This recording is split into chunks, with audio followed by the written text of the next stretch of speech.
नमस्कार, Sujas special report में आपका स्वागत है। मैं हूं आपके साथ अश्विनी सरोही। मुख्यमंत्री श्री भजनलाल शर्मा की देखरेख और निगरानी में राजस्थान में जल संरक्षण सुविधाओं की बेहतरी और संवर्धन के लिए लगातार काम किया जा रहा है। इसी दिशा में मुख्यमंत्री श्री शर्मा ने विश्व पर्यावरण दिवस पर एक महत्वपूर्ण अभियान वंदे गंगा जल संरक्षण जन अभियान की शुरुआत की, जिसका उद्देश्य लोगों में जल संरक्षण के महत्व के बारे में जागरूकता पैदा करना, जलाशयों का जीर्णोद्धार करना और राजस्थान को जल आपूर्ति के क्षेत्र में आत्मनिर्भर बनाने के विचार को बढ़ावा देना है। रेगिस्तान की धरती राजस्थान पानी की हर बूंद को बचाने के तरीकों के लिए जानी जाती है। पानी की कमी से निपटने और ऐसी शुष्क जलवायु में जीवन को व्यवहार्य बनाने के लिए राजस्थान के लोगों ने बावड़ियां बनाने की कला में महारत हासिल की, जिन्हें स्टेपवेल भी कहा जाता है। बावड़ियां न केवल पानी के स्रोत हैं, बल्कि सामुदायिक जीवन का केंद्र भी हैं।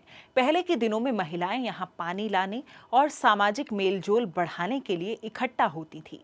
ग्रामीण अपने मेहराबों के नीचे आराम करते थे और व्यापारी और यात्री अपनी प्यास बुझाने और स्थानीय लोगों से जुड़ने के लिए एक जगह ढूंढते थे। इसके अलावा ये संरचनाएं राजस्थान की समृद्ध स्थापत्य विरासत को दर्शाती हैं।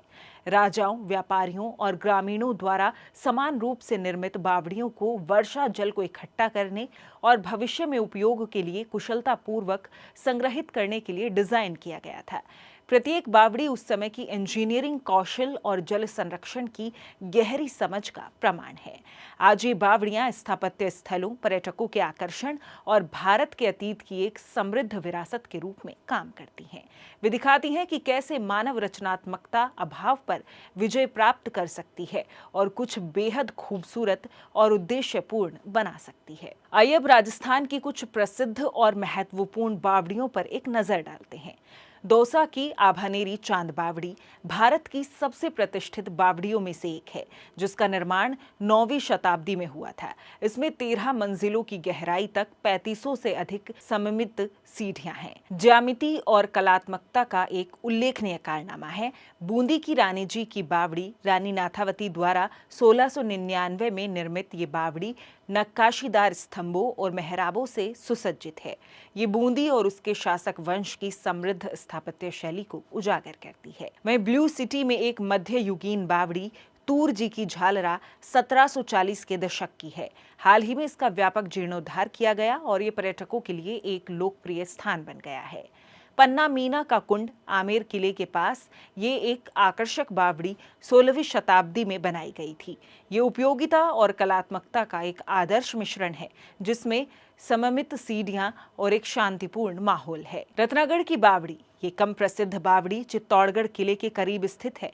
ये एक सरल लेकिन सुरुचिपूर्ण शैली को दर्शाता है और इस क्षेत्र में जल संरक्षण की आवश्यकता को रेखांकित करता है। नाहरगढ़ की बावड़ी, जो कि जयपुर में नाहरगढ़ किले के भीतर स्थित है, ये बावड़ी सैनिकों और किले के महल के लिए एक प्रमुख जल भंडारण संरचना थी। यह किलेबंद बस्तियों में जल संसाधनों की सावधानी पूर्वक योजना को उजागर करता है। पुष्कर की रानी की बावड़ी ये छोटी लेकिन सुंदर बावड़ी स्थानीय लोगों के लिए एक रानी द्वारा बनवाई गई थी। ये उदारता और सामुदायिक कल्याण की देखभाल के प्रतीक के रूप में खड़ी है। जोधपुर में नवचोकिया बावड़ी पुराने शहर में स्थित ये छोटी लेकिन सुंदर बावड़ी मारवाड़ी स्थापत्य शैली और नाटकीय जलवायु में जल संरक्षण की समृद्ध परंपरा को दर्शाती है। बीकानेर में कई छोटी बावड़ियां हैं। बड़ी बावड़ी थार रेगिस्तान में सामुदायिक जल भंडारण का एक उल्लेखनीय उदाहरण है।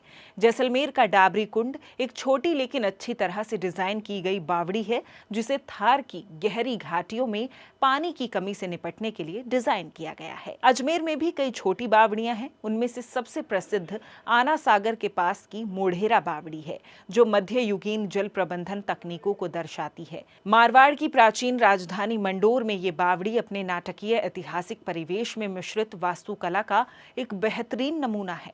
बाड़मेर क्षेत्र में कई छोटी बावड़ियां बंजर परिदृश्य में लोगों और उनके झुंडों दोनों के लिए पानी उपलब्ध कराती थी।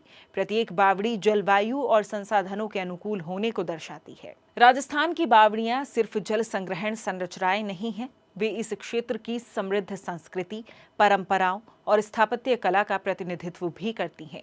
प्रत्येक बावड़ी अस्तित्व, रचनात्मकता और सांप्रदायिक एकता की कहानी बयां करती है। सो जिस स्पेशल रिपोर्ट में आज के लिए इतना ही। फिर होगी आपसे मुलाकात, तब तक के लिए नमस्कार।